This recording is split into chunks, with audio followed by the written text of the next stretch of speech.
Olha só, pessoal, médico pediatra formado pela Universidade Federal do Rio Grande do Sul, a URGS, já trabalhou em missões humanitárias na Nigéria. Nascido em Santa Cruz do Sul, no Vale do Rio Pardo, assumiu o primeiro mandato na Câmara da capital pelo PT. Comigo, o vereador Alexandre Boblitz. Bem-vindo ao Poder RS. Olá, tudo bom? Em primeiro lugar, muito obrigado pelo convite. É um prazer estar aqui, estreando, na verdade, agora na Câmara Municipal e podendo estar no primeiro programa de TV, na verdade. Então, estreando na TV e no Poder RS. Exatamente, para falar como vereador, sim. Então, vamos lá, vamos ter essa experiência. Me conta a tua história. Então, nasceu em Santa Cruz, por que veio a Porto Alegre, quantos anos tem agora, como é que é a tua família? Vamos começar do início. Então tá, a história vai ser longa, então. Vamos lá. Bom, eu nasci em Santa Cruz do Sul, sou filho de trabalhadores lá, né? Meu pai sempre trabalhou com venda de carros, a minha mãe trabalhava nas fumageiras, que lá em Santa Cruz do Sul a gente tem muito, trabalhar na parte de RH. Eu sou o primeiro médico da família, vim para Porto Alegre, como muita gente vem do interior para estudar, né? Vim fazer a URGS, a opção que eu tinha era ou fazer faculdade federal ou fazer faculdade federal, não tinha outra opção, era só né? Isso, né? Era só isso que tinha. Passou no vestibular Passei no vestibular super concorrido. Tenho muito orgulho de ter estudado na Universidade Federal do Rio Grande do Sul, e esse F ele é um F importante, ele faz uma diferença, eu acho, na vida de muitas pessoas. Eu só sou médico hoje graças a gente ter uma universidade pública que dá essa capacidade, né, de ajudar a população.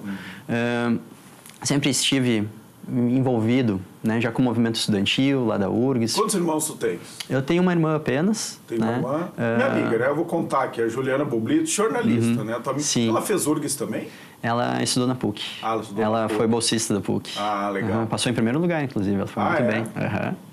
Muito bom. Na época dela foi super bem, assim. Bom, eu sempre estive dentro do movimento estudantil. Quando eu me formei, cheguei lá para Bagé, sou tenente, uma coisa que pouca gente sabe, mas cheguei a... Entrou no Exército? Entrei no Exército também, trabalhei na fronteira como médico no período. Voltei para Porto Alegre, onde fiz a residência no Hospital de Clínicas. Eu sou pediatra de formação. Ali no Hospital de Clínicas é o Hospital da URGS, então é um hospital-escola, que eu sempre tive uma vinculação muito boa. Todo esse período eu sempre estive vinculado ao SUS, sempre trabalhei junto com a população. Já trabalhei na Cruzeiro, na Bom Jesus, na Lomba do Pinheiro.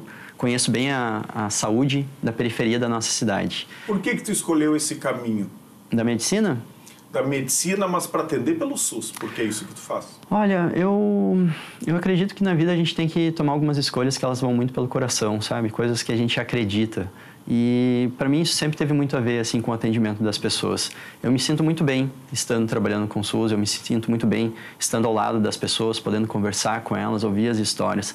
Nenhum problema com quem trabalha no lado particular, mas eu acho que a gente tem uma responsabilidade e, né, eu tenho disso a partir do meu estudo na URGS, o fato de ter entrado numa universidade federal, eu tenho uma necessidade, eu acho, de devolver aquilo que me deram. Eu defendo muito isso, sabe, Alexandre? Eu acho que quem estuda, né, numa universidade federal e ganha, né, ganha uma profissão, isso custa muito dinheiro, né? Um curso de medicina custa, olha, 700, 800 mil reais, né? Às vezes mais. Ou mais até, né, numa universidade particular. Então, quem ganha isso deveria pelo menos devolver por alguns anos. Não precisa, claro, ser pela vida toda, claro, mas por alguns anos atendendo, então, a população mais carente pelo SUS. Tu fez isso por vontade própria, então é um baita de um exemplo. Me fala dessa tua ida, né, para a Nigéria, para fazer missões humanitárias. Tem tudo a ver com o que tu pensa, né? Claro.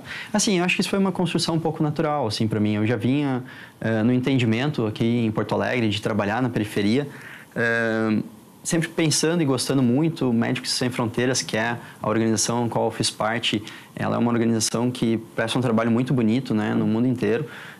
Me candidatei para ir fazer uma missão. Logo depois que eu tinha terminado a residência, fui chamado, fui lá para a Nigéria. A Nigéria é um país muito pobre, um país muito desigual. Ele fica logo abaixo ali do deserto do Saara, né? Então é um país subsaariano. Eu fiquei justamente na região nordeste, próximo ao deserto. Muito quente. Muito quente. E lá nós temos um conflito armado, né? Lá nós temos o Boko Haram, o Estado Islâmico. E esse conflito armado, ele acabou prejudicando ainda mais a vida das pessoas que estão lá. Especialmente das crianças? Especialmente das crianças. Por ser crianças. pediatra, deveria ser quem mais tu atendia. Eu trabalhei lá por 8 meses, né? Era uma missão de 6 meses inicialmente, eu fiquei um tempinho um pouco a mais para poder ajudar. Eu era médico pediatra, eu fazia já coordenação de uma equipe de 16 médicos nigerianos num hospital de desnutrição infantil. Eu atendia crianças ali, a maioria delas até 2 anos de idade no máximo, mas a grande maioria entre 6 meses e 1 ano, né? E eu vi todos aqueles casos que a gente vê na TV, dos casos de desnutrição, bem importante, né? Mas não só desnutrição. A Nigéria é um país que ela tem muito pouco apoio da parte do poder público no sentido de tu não tem um sistema público de saúde, lá não tem SUS, a maior parte do mundo não tem SUS, lá não tem colégio público, né? Então lá é um local, para te ter educação, tu tem que pagar pela educação, para te ter saúde, tu tem que pagar pela saúde. E aí tu vive num local onde as pessoas não têm dinheiro, muitas vezes nem para conseguir comer, para conseguir pagar um atendimento particular, fica muito difícil. Então, essas pessoas acabam não tendo acesso à saúde. Se não tem um sistema público de saúde, a gente não tem vacinação. Então, eu peguei lá uma epidemia de sarampo, logo quando eu cheguei. Sarampo. A gente não tem lá saneamento básico, que também é uma coisa que é dada pelo poder público, e isso faz com que a gente tenha outras doenças. Lá, a gente tem a malária, que tem muito a ver com saneamento, e a cólera, que é uma doença que aqui já foi erradicada há muitos anos, mas que lá ainda é presente. Então, eu atendia crianças com desnutrição, mas eu atendia crianças com malária, com sarampo, com cólera. Tudo isso ao meio de um conflito, ouvindo o som de metralhadora, ouvindo as bombas caindo, os helicópteros passando dentro desse contexto. Fiquei 8 meses lá, foi um momento de transformação da minha vida. Voltei entendendo que, por mais que eu pudesse estar ajudando, e lá a gente atendia em torno de 5.500 crianças por mês. E posso dizer com tranquilidade que boa parte delas morreriam caso a gente não estivesse lá. Mas por mais que eu pudesse estar ajudando lá, naquele meu trabalho, não cabia a mim fazer a transformação social lá. Cabia aos nigerianos. Eles que tinham que melhorar o país deles, tinham que modificar as condições de vida deles, acabar com a guerra, né, para poder realmente melhorar a sociedade. E aí eu comecei a pensar, qual é que é o meu lugar, né? E eu lembrei, meu lugar é no meu país, é no meu estado, é na minha cidade. Voltei para Porto Alegre, já pensando em entrar para um partido político. Até então tu não era afiliado a nenhum partido? Não era afiliado a nenhum partido. E por que tu voltou a Porto Alegre e não a Santa Cruz do Sul? Porto Alegre é a minha cidade. Se tornou tua cidade? Já faz bastante. Eu gosto muito de Santa Cruz do Sul, tenho um carinho imenso. Quem estiver ouvindo a gente de lá, eu gosto, meus pais ainda moram lá. Mas Porto Alegre se tornou a minha cidade de coração mesmo, né? Eu me desenvolvi como pessoa, me entendi como um adulto, como um homem ali em Porto Alegre, né? Então eu acho que eu devo muito a essa cidade e hoje eu me considero um porto-alegrense. Quando eu voltei, eu peguei justamente aquele período da pandemia. Eu fui coordenador médico da UPA Bom Jesus. A Bom Jesus, para quem não conhece, né, é uma região um pouco mais carente que a gente tem em Porto Alegre. Peguei todo aquele processo onde a gente teve os 600% de lotação. Eu coordenava uma equipe de 55 médicos lá. A gente tinha várias vezes ali 6, 7 pacientes que precisavam de ventilação mecânica. E, infelizmente a gente não tinha só 3 ventiladores. Precisava tomar aquela decisão sobre quem ia para o ventilador, quem não ia. Foi um período muito difícil e foi ali que eu comecei a arrumar mais para a política mesmo. Porque enquanto a pandemia estava acontecendo e eu via aquelas pessoas sofrer e via aquelas pessoas morrer, a gente tinha ao mesmo tempo um presidente que estava fazendo piada sobre o assunto, falando sobre virar jacaré, fazendo defesa de uma medicação que não tinha comprovação nenhuma, que era a cloroquina. E aí eu comecei, nas redes sociais, a falar um pouco sobre a prevenção da Covid, falar sobre a necessidade do uso de máscaras, falar sobre o meu dia a dia, né, na UPA, falando com as pessoas, olha, cuidem-se, é uma doença séria, né, que pode causar muito mal. E, infelizmente, ela realmente trouxe um grande prejuízo para o nosso país, né? O Brasil. E aí tu decide para o PT, alguém te leva para o PT? Eu sempre tive um carinho muito grande pelo PT, né? Votava já no PT antigamente e tinha uma vinculação com ele já desde os movimentos sociais e sobretudo dos movimentos de saúde, né? Não fui exatamente levado nem nada nesse sentido, mas tinha uma relação muito boa com muitas pessoas que eram ali do PT, sobretudo pessoas que já faziam uma defesa do SUS, né? E aí acabei entrando. Mas quem te leva para o partido para assinar a ficha lá? Foi o Valdeci. O Valdeci, que é lá de Santa Maria, que provavelmente vai ser o nosso prefeito, né? futuro prefeito. Valdeci Oliveira, ex-deputado estadual. Ex-prefeito também, presidente da Assembleia. Uma pessoa muito boa, uma pessoa que é um trabalhador, que tem um grande coração. E que eu me dou muito bem com ele, mas eu me dou muito bem com muita gente ali dentro do PT. Me dou muito bem com a Maria do Rosário. Tenho certeza que ela vai fazer um belíssimo trabalho à frente da prefeitura em Porto Alegre. Mas tu esperava ter uma votação tão grande, mais de 7 mil votos? Porque geralmente quem faz a primeira, se candidata pela primeira vez, não consegue fazer um número tão grande de votos assim. Eu confesso que não te conheci, né? Fiquei conhecido pela lista ali dos vereadores eleitos. A quem tu atribui esse teu sucesso eleitoral? Olha, eu acho que a gente fez uma campanha muito bonita, assim, né? Eu consegui conversar com muita gente. Eu acho que falta muito hoje pessoas que tenham já uma bagagem, que tenham um pouco de experiência. Eu sou sou um homem jovem, mas eu me considero uma pessoa experiente, né? Eu sou professor universitário, né? Eu dou aula na Unicinos, professor de pediatria, de medicina. Sou hoje concursado do Hospital de Clínicas, né? Que é um hospital gigantesco, que faz um trabalho enorme para o Brasil inteiro, né? Uma referência em genética, em doenças raras. É um grande hospital. Tenho já experiência dentro de gestão, né? E estou me colocando para fazer uma política um pouco diferente, eu acho, sabe? Eu acho que a gente está precisando virar uma página na política atual. A gente hoje tem debatido na maior cidade do Brasil, a maior cidade da América Latina. Em vez da gente estar discutindo os problemas de São Paulo, a gente está discutindo uma cadeirada, né? Esse foi o grande tema das eleições. E eu acho que a gente está precisando de uma renovação, não só de pessoas, mas de uma forma de fazer política, né? De fazer uma política mais séria que realmente traga propostas de verdade para a população, que realmente possa fazer uma transformação na sociedade. A população em Porto Alegre sofre muito. Nós estamos com a maior fila de espera dos últimos 7 anos para especialistas. Qualquer pessoa que vai procurar, qualquer mãe que vai procurar atendimento para o seu filho num posto de saúde, acaba sendo encaminhado para uma UPA ou para um hospital porque não tem acesso a pediatra. Ou, quando chega na emergência, vê uma emergência lotada e tem que ficar horas lá esperando. E isso foi consequência de anos de descaso. O mesmo vale para a educação, onde a gente está chegando hoje em penúltimo lugar no índice do IDEB, né? Porto Alegre está atrás de quase todas as capitais no Brasil. A gente está atrás do Acre, né? Algo que é...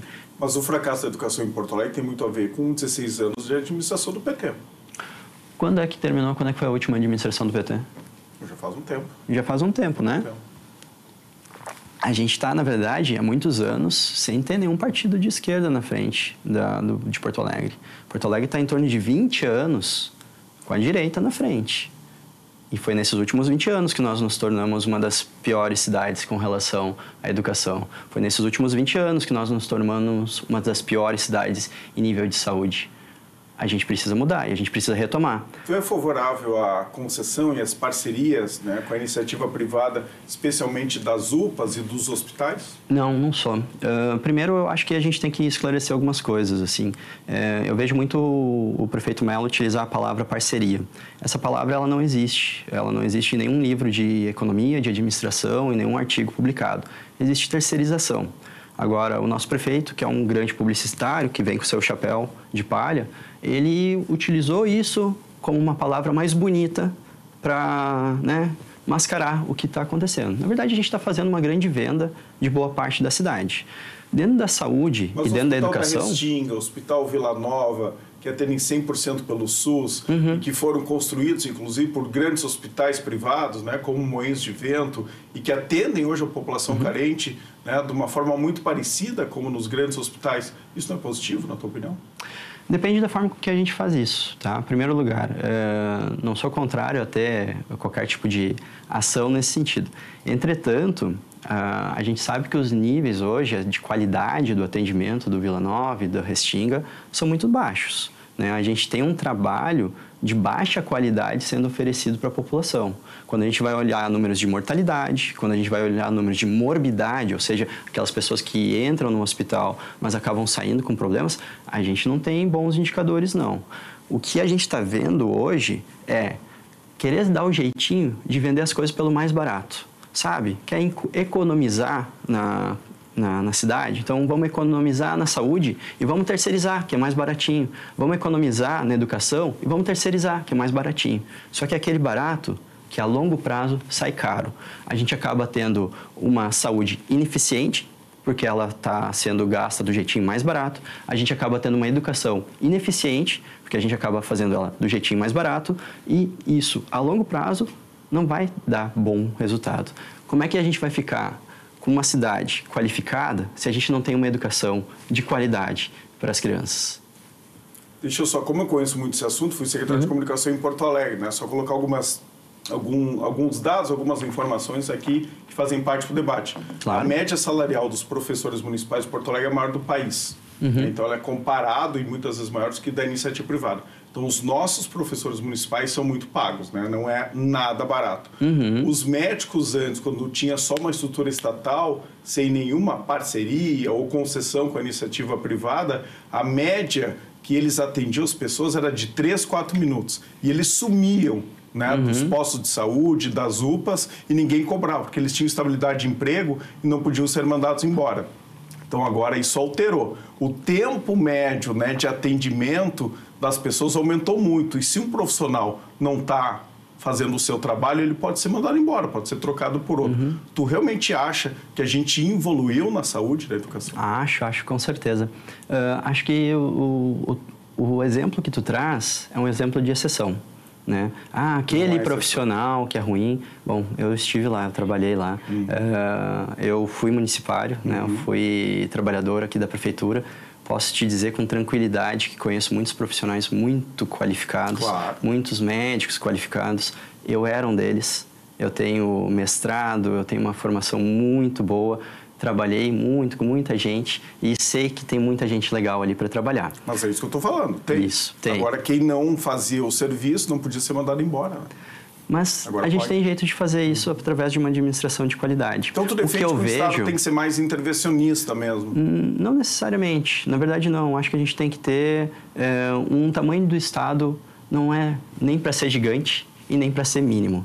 Hoje a gente fala muito em extremos, tá? Então, ou é Estado mínimo, que nem a gente tem lá na Nigéria, onde a gente não tem educação, onde a gente não tem saúde, a gente não tem nada de controle de lixo, ou é um estado gigantesco, máximo, com controle total. Não, o estado tem que ter o tempo total dele ali, né? Então, isso daí é uma configuração. O cidadão que importa é o serviço, né?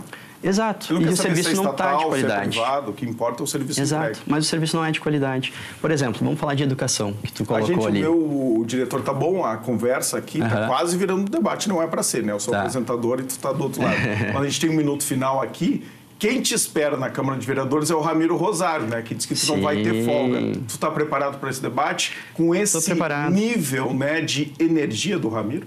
Olha, eu estou preparado, sim. Eu quero trazer um debate um pouco diferente. A minha ideia é trazer um debate qualificado, que a gente possa trazer ideias, que a gente possa realmente trazer propostas. A gente tem que fazer política de um jeito diferente. Essa política da cadeirada, essa política do mitar nas redes, tá na hora de acabar, gente. A gente tem que virar essa página, já está ficando velho, já está ficando chato.